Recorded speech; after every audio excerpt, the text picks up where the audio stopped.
Depuis 1875, l'Université catholique de Lille s'engage dans l'excellence académique, associée à l'expérience concrète au service des plus fragiles, afin de faire grandir chacune et chacun en humanité. Au cœur d'un territoire au carrefour de l'Europe, elle se veut internationale.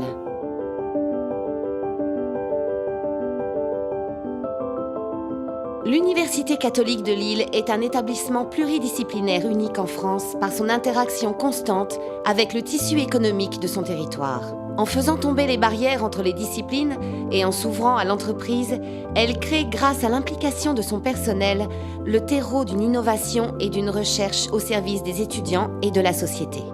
École de toutes les intelligences et de toutes les expérimentations, l'Université catholique de Lille est avant tout le lieu de l'agir étudiant. Un lieu où ils peuvent prendre des risques. Un lieu qui les place en situation d'acteurs pour se construire libres, responsables et solidaires. Au fond, faire université, voilà le projet que nous pouvons partager. Si on changeait le S en C et qu'on pensait université, cité de l'universel, au fond, on pourrait dire que notre objectif à toutes et à tous, c'est de transformer cette cité de l'universel en une cité apprenante où les étudiants, les professeurs, les entreprises, au fond, cohabitent et viennent co-construire, co-élaborer les nouvelles formes de coopération dont nous avons besoin.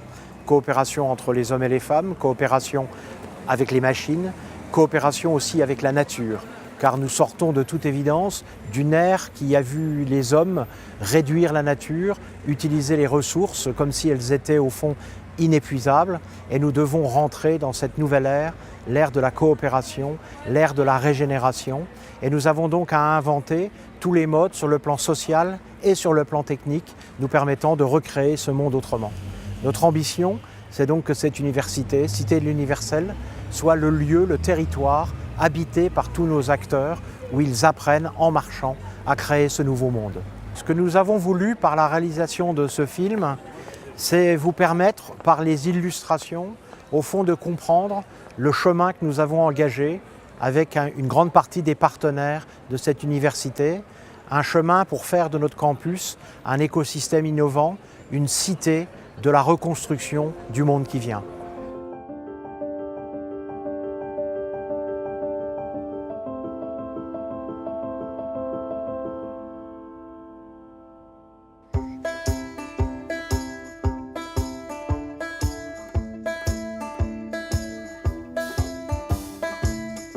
En collaboration avec ses institutions de santé et ses partenaires locaux, l'Université catholique de Lille a lancé en 2000 le projet Humanicité. Véritable laboratoire à échelle humaine, le quartier propose de nouvelles formes de vivre ensemble pour l'intégration des plus vulnérables. Ce projet anticipe les évolutions sociales et conjugue aujourd'hui l'accueil de personnes fragilisées, le développement durable et la mixité des habitats et des fonctions. L'habitat social, l'habitat en accession, de taille et de niveau de prestations différents, sont présents sur les îlots qui constituent le quartier Humanicité. Mixité des fonctions, c'est-à-dire qu'au niveau des activités économiques qui sont accueillies, on va trouver principalement des activités du prendre en soin ou du prendre soin des personnes, c'est-à-dire que sur chacun des îlots, on va trouver des activités médico-sociales différentes, c'est-à-dire qui accueillent des publics différents. Comme il n'y avait personne qui vivait là avant, il n'y avait pas de culture du vivre ensemble. Comment nous, on peut l'influencer avec nos formations, avec nos travaux de recherche ou avec nos salariés du monde du social, médico-social, du sanitaire. L'accès à la zone de loisirs et l'entrée du quartier est très dangereux.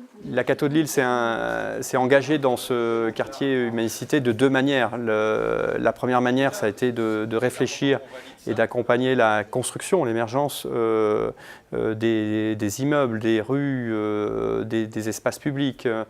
La deuxième phase du projet, ça a été d'accompagner la construction du vivre ensemble. Et c'est là où la Catho s'est dit, il me faut un lieu immergé au milieu du quartier où je vais pouvoir co-construire le vivre ensemble avec les acteurs du quotidien du quartier. Émissions de radio, assemblée des habitants, expositions entre voisins, jardins partagés, autant d'exemples des actions des ateliers Humanicité pour construire le vivre ensemble et créer une passerelle entre les attentes d'un nouveau quartier et les acteurs qui y sont engagés. Sur le site d'Humanicité, c'est donc un nouveau quartier, laboratoire du mieux vivre ensemble, qui a émergé il y a plus de 15 ans. L'Université catholique de Lille renouvelle cette expérience en créant un deuxième Living Lab, cette fois au sein d'un quartier existant.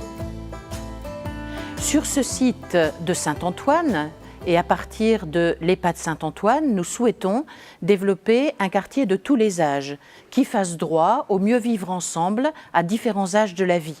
Ce qui nous amènera à rencontrer à la fois des étudiants, des personnes de l'EHPAD, mais également des habitants, des gens qui fréquentent les commerces et les services ou qui viendront amener le bébé à la crèche pour donner une illustration.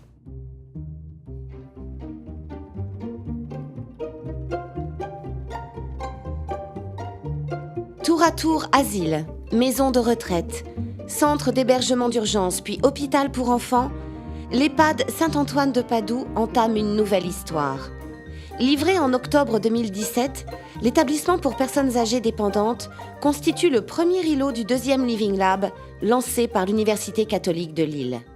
C'est un établissement qui fait 22 000 m² de surface et qui accueille 350 lits et places, 325 lits et 24 places d'accueil de jour. L'idée est d'ouvrir l'EHPAD sur le quartier et de faire en sorte aussi que le quartier s'ouvre sur l'EHPAD. Nous allons devoir demain faire face à un vieillissement extrêmement majeur de la population, encore plus que ce que nous connaissons aujourd'hui, et apprendre à gérer ensemble ces populations de tous les âges, avec une population dont l'espérance de vie va s'accroître. Et nous souhaitons développer de la recherche, de la formation, mais également du service à la société à partir de la question du vivre ensemble à tous les âges de la vie. Ça n'est pas immédiatement donné et lorsque l'on parle aujourd'hui d'intergénérationnel, il va falloir être imaginatif pour savoir comment nous allons vivre cet intergénérationnel. C'est toute la thématique de l'ouverture sur le quartier. Quelque part, il faut dédramatiser l'EHPAD. L'EHPAD n'est pas forcément un lieu qui donne envie.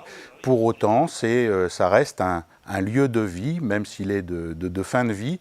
Et on se doit d'apprendre les générations futures à assumer leur propre vieillissement. On est dans un phénomène nouveau, le fait de découvrir que l'on va être de plus en plus vieux, qu'on va être de plus en plus nombreux à vieillir. On doit apprendre les générations à s'assumer vieillissant. Cet écosystème d'innovation sociétale se déploie en milieu urbain dans un quartier ancien et populaire de Lille.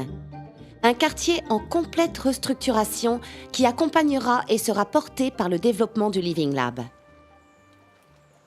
On a donc la chance de vivre en milieu urbain, dans un quartier qui est extrêmement bien desservi, qui a déjà son histoire et sa culture, et où tout un renouvellement va se produire. À partir de là, quelle innovation sociétale pour inventer ce que demain nous allons devoir vivre pour pouvoir faire face à la prise en charge de populations à tous les âges de la vie.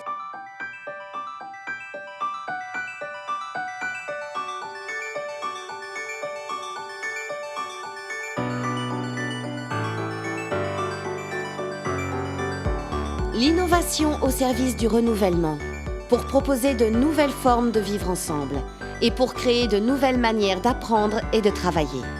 L'Université catholique de Lille parie sur l'intelligence collective et la collaboration comme source de créativité et d'innovation. ADICODE, c'est un acronyme, donc Atelier de l'innovation et du co-design.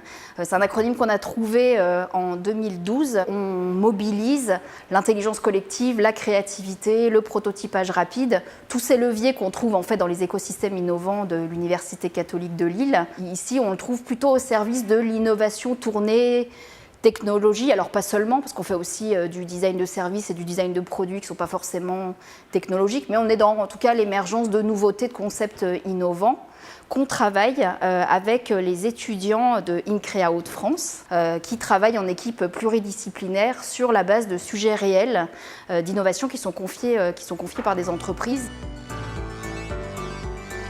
La méthode et l'expertise séduisent. ADICODE met aujourd'hui ses compétences en créativité et animation d'ateliers de co-design au service des entreprises et les accompagne dans la conduite de projets innovants. On a voulu aménager un appartement témoin qui est équipé en Internet des objets, en capteur. On l'utilise principalement pour essayer de trouver des innovations pour accompagner le maintien à domicile des personnes âgées. Depuis mai 2017, on a un nouvel acteur qui est arrivé sur le territoire, donc le Tech Shop Leroy Merlin. Donc il y a un grand espace où il y a énormément d'outils de prototypage. On peut presque faire un chemin où on peut partir d'ici plutôt pour faire émerger les idées. On va les prototyper chez Tech Shop et si on imagine un chemin idéal, on peut même imaginer que ça donne lieu à des nouvelles idées, de nouvelles entreprises qui pourraient être incubées à Euratechnologies. Donc en fait, on a un peu un cheminement d'innovation qu'on peut parfaitement imaginer entre nous. Donc ça fonctionne bien, cette articulation, et nous, on est hyper contents de l'arrivée sur le territoire de ce nouvel acteur de l'innovation sur notamment le levier de prototypage. Bienvenue chez Tech Shop.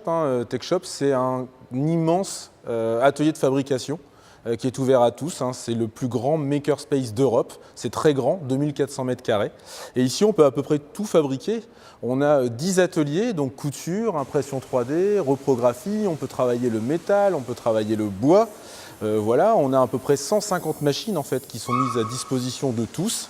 On peut y accéder en fait, à travers soit du ticket journée, soit de l'abonnement, à la façon d'un club de gym.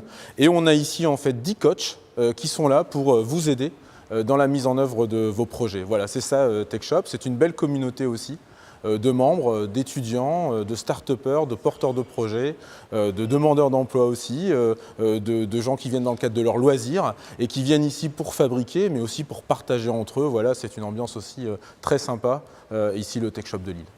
Fruit d'une rencontre entre la direction générale de Leroy Merlin et Pierre Giorgini, le développement du Tech Shop repose sur une vision et une ambition communes.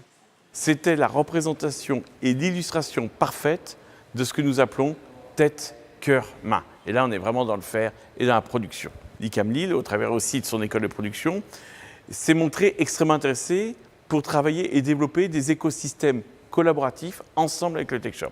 Ça correspond tout à fait, je dirais, aux réflexions sur les tiers-lieux de réinvention de l'entreprise et de l'économie. Le Tech Shop, c'est le monde du do-it-yourself, le monde des makers, qui conjugue avec un regard neuf activités traditionnelles et nouvelles technologies.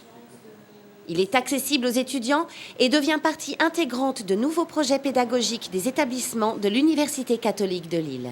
InCrowd France, c'est l'association des 3 écoles d'ingénieurs HEI, ISA et ISEN.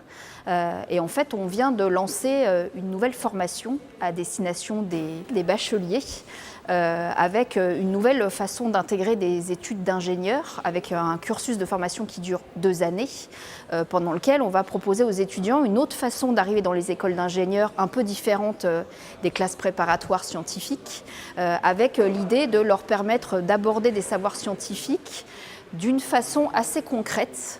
En partant de sujets concrets, de projets réels, de tester, de fabriquer des choses pour en déduire des savoirs scientifiques. Et donc dans ce cadre-là, en fait, on a profité du partenariat qui existe entre l'Université catholique de Lille et le Tech Shop Leroy Merlin pour donner accès à nos étudiants qui sont dans ce cursus qu'on appelle donc Adi Maker, donc avec l'idée d'emprunter à l'état d'esprit des makers pour apprendre en faisant. Ça colle extrêmement bien à la philosophie qu'on a envie de mettre en place dans cette pédagogie. Et donc on a des modules pédagogiques qui viennent carrément se faire directement dans le Tech Shop, donc avec les accompagnateurs du Tech Shop et aussi avec nos enseignants. Et nos étudiants ont un accès privilégié à ces équipements. Donc ils peuvent fabriquer des choses en impression 3D et en déduire des savoirs sur la conception mécanique ou faire des petites maquettes rudimentaires électroniques pour en déduire des savoirs en informatique ou en électronique. On est sur des profils complètement différents, des profils très artistes, très artisans, qui aujourd'hui travaillent dans un environnement comme le Tech Shop. Et c'est la préconfiguration de ce qu'on allait voir après, le hangar créatif avec toute cette dimension artistique et créative. En complément des projets pédagogiques, l'ensemble des étudiants de l'Université catholique de Lille, aussi bien des facultés, des grandes écoles que la partie hospitalière et médico-sociale, peut accéder au Tech Shop Box. 5 jours pour se former à l'utilisation des machines et réaliser son projet. L'utilisation des nouvelles technologies pour une nouvelle économie, c'est aussi le fil rouge de LiveTree, le projet de l'université pour la transition vers un territoire et une économie plus durable. Depuis 2013, les enseignants-chercheurs, les étudiants, mais aussi les collectivités, les habitants du quartier et les entreprises partenaires s'associent pour mener des projets variés. Pas à pas, l'université devient un incubateur de bonnes pratiques dans un esprit participatif et fédératif. Aujourd'hui, on a un phénomène migratoire vers les villes et il y a un devoir de travailler sur ce que sera la ville de demain. En donnant deux chiffres, 65% de la population vivra en ville en 2050, mais ces villes ne représentent que 2% des terres disponibles. C'est-à-dire qu'il va y avoir un besoin de trouver des nouvelles solutions aux problèmes de vieillissement des villes, aux problèmes des réseaux, aux problèmes de la circulation. Et c'est dans ce cadre-là qu'on va essayer d'avancer pour proposer des nouveaux systèmes. On a plusieurs actions simultanées sur le campus. On a une action qui vise la rénovation et l'efficacité énergétique de nos bâtiments. On va boucher les trous sur la passoire énergétique de nos bâtiments anciens. On va ensuite donner le moyen à nos bâtiments de produire leur propre énergie localement et de l'énergie renouvelable dans le but que ce soit autoconsommé, soit mutualisé, c'est-à-dire partagé avec des bâtiments voisins sans faire appel à des grosses centrales qui sont lointaines et qui se basent sur des énergies fossiles qui vont devenir de plus en plus rares. Donc on vise l'autonomie de la ville. Donc dans tout ça, finalement, ce qu'on essaie de faire, c'est que des flux de données qui comprennent la respiration de la ville et des bâtiments pilotent des flux d'énergie pour rendre la ville plus efficace et pour fournir des nouveaux services à ses usagers. Et l'objectif, c'est que nos différents bâtiments permettent d'expérimenter les approches qu'on essaie de mettre en œuvre, que ce soit sur des matériaux innovants, sur des nouvelles manières de capter de la donnée depuis les bâtiments ou de travailler des usages avec des gens. La grande ambition de l'université, c'est de devenir une université zéro carbone d'ici quelques années, ce qui suppose bien sûr des mises en œuvre de solutions énergétiques, technologiques assez évoluées, mais aussi, et c'est extrêmement important, une implication de tous les usagers, tous les acteurs de tous nos bâtiments, de tout le campus, à la fois dans l'évolution même des comportements, mais aussi en tant qu'ambassadeur de la démarche. Alors pour permettre cette transversalité entre les sciences de l'ingénieur et les sciences humaines et sociales, donc, au sein de Life3, on a mis en place un certain nombre de chaires, deux chaires, une première qui s'appelle chaire explorateur de la transition au niveau des facultés, qui traite évidemment les questions sciences humaines et sociales, et du côté de INCREA Hauts-de-France, la chaire énergie, habitat, environnement, qui traite plus particulièrement les questions technologiques, avec l'émergence de projets communs qui intègrent cette transversalité entre des questions socio-économiques, éthiques et des questions liées à l'énergie, aux problèmes de communication. La transition s'opère avec des projets à long terme, mais aussi au quotidien avec des ateliers, des temps d'échange, des conférences. L'objectif, que chacun s'approprie les nouveaux usages. Donc, ce sont deux choses très complémentaires et au final, le plus complexe pour nous, c'est la conduite du changement et emmener les gens qui sont dans ces bâtiments, qui sont nos démonstrateurs, les emmener dans cette transition énergétique et sociétale. C'est important de dire et sociétale parce que finalement on focalise beaucoup sur la technologie, mais au final il faut parler aussi de sociologie, d'éthique, de modèle économique. C'est un ensemble complexe aujourd'hui. Là où des gens travaillaient sur le bâtiment avant et sur le numérique par ailleurs, et on va leur demander de travailler ensemble. On va faire travailler un électricien avec un informaticien et un sociologue. Ce ne sont pas des groupements qui se feraient naturellement, mais si on veut préfigurer la ville de demain et un jour le transférer dans d'autres villes qui nous demandent comment évoluer, on essaiera de leur expliquer comment on a fait et ce qui marche bien. Une application très concrète des projets qui sont développés dans le cadre de Life3, c'est notamment en interdisciplinarité, en mixant l'arrivée du numérique avec la biologie. Et plus particulièrement, les applications qui peuvent en découler directement sur l'agriculture, avec une agriculture de précision très respectueuse de l'environnement qui nous permettra de traiter au plus juste avec bien sûr zéro intrants, zéro pesticides, zéro traitement. Les écoles d'ingénieurs et d'agriculture de l'Université catholique de Lille travaillent en étroite collaboration avec le monde de l'entreprise. Elles mettent cette expertise au service du projet Life3 et apportent des solutions concrètes aux défis quotidiens de la transition écologique et des nouvelles formes d'urbanisation. Un des enjeux particuliers pour l'avenir, c'est l'augmentation de la population. On sait que cette population va arriver principalement dans les villes. Les villes vont grandir. La campagne et l'agriculture va donc s'éloigner des villes. Le challenge, c'est comment la faire revenir dans les villes. Un habitant du quartier va être tout à fait capable, grâce à cette agriculture urbaine, de venir produire non seulement sa propre nourriture, mais également partager, parce qu'il produira avec d'autres. Et donc, il y a tout ce système de communauté qui va pouvoir se créer autour de cette activité. Comment ça marche l'urban farming? C'est déjà de pouvoir réhabiliter des sites au sein des villes qui actuellement sont des sites sans activité. Alors soit ce qu'on appelle des dents creuses, un terrain qui est là sans activité, ou alors un bâtiment qui n'a plus d'activité précise. Alors ça, c'est la première chose. La deuxième chose, c'est que derrière, il va y avoir à la fois un savoir-faire technique pour pouvoir amener ces cultures en ville, mais également un savoir-faire agronomique, parce qu'on va bien continuer à faire pousser des plantes. Donc c'est là où on allie la technologie et également les savoir-faire agronomiques.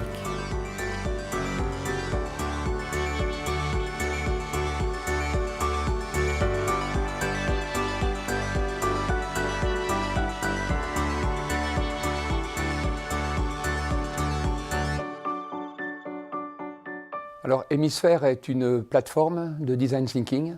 On appelle ça une design school.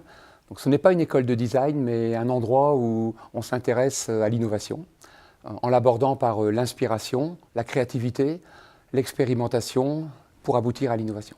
Donc, on utilise des laboratoires d'expérimentation, comme le Learning Lab, les Meeting Labs, mais on utilise aussi tout type d'endroits pour monter des ateliers à destination d'enseignants, mais aussi d'entreprises et de créateurs d'entreprises. Donc on accompagne des jeunes à créer des entreprises, ce qu'on va appeler l'entrepreneuriat, avec des méthodes d'incubation mais aussi d'accélération.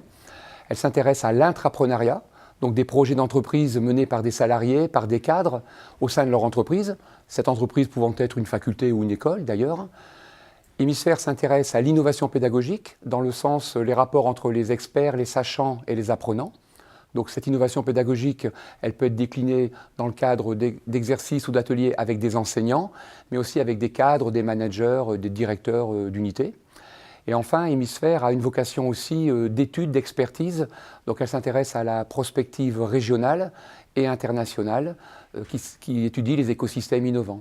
Donc le rôle d'Hémisphère, c'est aussi de déclencher une transformation dans l'université, mais pas uniquement dans l'université, surtout aussi en lien avec la société, les entreprises, les institutions et puis les réseaux internationaux. Hémisphère est étroitement lié au hub de créativité mosaïque.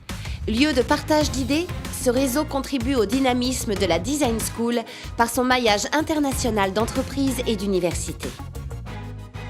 Alors quand on parle d'innovation pédagogique, et notamment dans le cadre de la Design School, on a plusieurs champs d'activité. On a par exemple des ateliers pédagogiques qui s'appellent aujourd'hui des Hack and Go, où sur des durées de 4 heures, des enseignants, étudiants, cadres d'entreprise échangent entre eux sur des modèles, par exemple de créativité, comment enseigner différemment, comment évaluer les étudiants de manière originale, par exemple, comment transformer telles approches par d'autres, en utilisant tous les outils possibles et les plus créatifs, la classe inversée, classe renversée, les cartes mentales, le serious gaming, la wiki radio, la web TV, les apprentissages par projet et le co-design. Donc ça, ce sont des ateliers de créativité. Ce qui nous manque aujourd'hui, et c'est sur quoi l'on va, c'est l'influence, l'apport de l'art, du design, ces domaines qui ne sont pas encore parmi les plus développés à l'université. Et pour cela, nous avons un projet avec le campus créatif, avec des projets de l'Institut catholique de Lille, pour justement mixer ces approches avec celles de la Design School. Alors, on se trouve sur le futur lieu de création artistique, ce qu'on appelle le hangar créatif de l'Université catholique de Lille, qui va être un lieu de créativité, de pratique artistique de nos étudiants.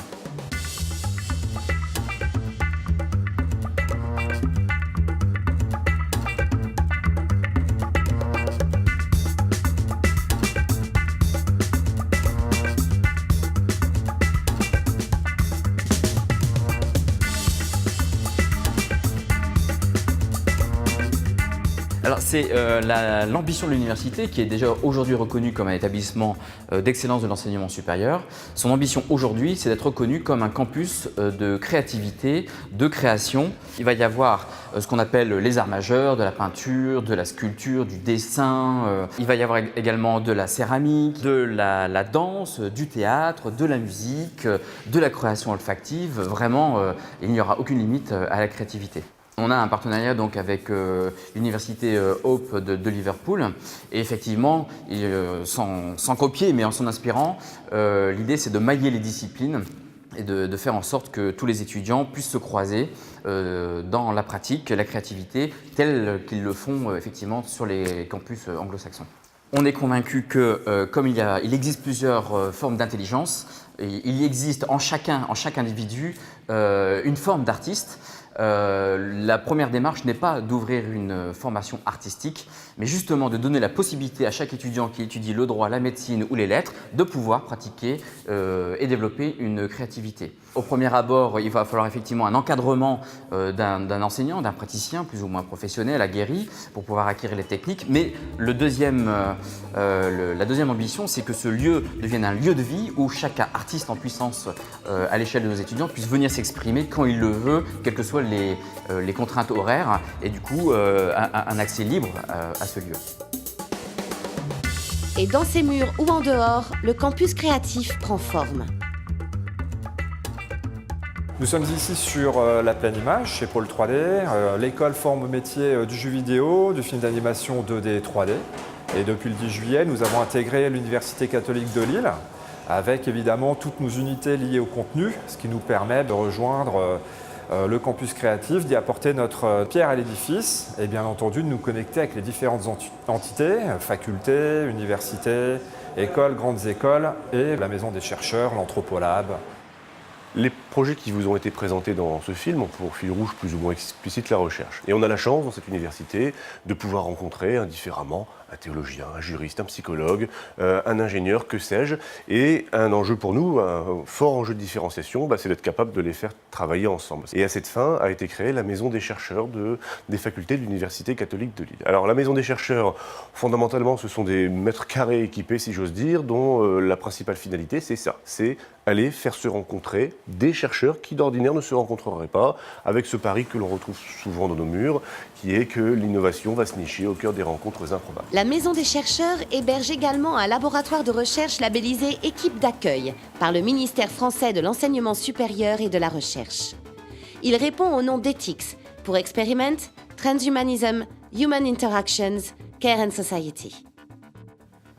Donc dans Ethics, qui accueille à peu près 30 équivalents temps plein recherche, on va retrouver des centres d'intérêt forts autour de l'éthique médicale, l'éthique du soin, autour de l'éthique de l'influence, autour des questionnements éthiques associés aux phénomènes dits transhumanistes. Et puis on retrouve une composante méthodologique tout à fait intéressante qui s'appelle le laboratoire d'anthropologie expérimentale ou l'Anthropolab. Et l'Anthropolab, finalement, c'est une méthode pour extraire des données comportementales qui nous permettent de mieux comprendre comment les gens agissent, réagissent, interagissent, comment ils font de leurs décisions, notamment en matière d'éthique, en matière de choix individuels et en matière de choix collectifs.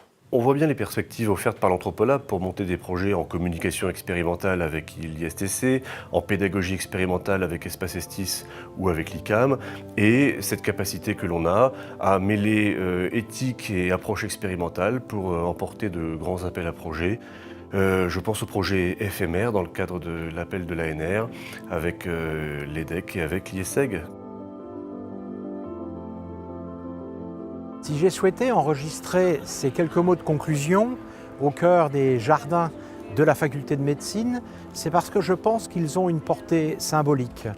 En fait, si nous réfléchissons un peu sur ce que nous sommes en train de construire, cette université, cité de l'universel, espace de coélaboration de toutes les parties prenantes pour recréer ce monde, eh bien je pense que nous avons toutes et tous à nous penser d'abord comme des jardiniers de l'initiative et notamment évidemment de l'initiative étudiante.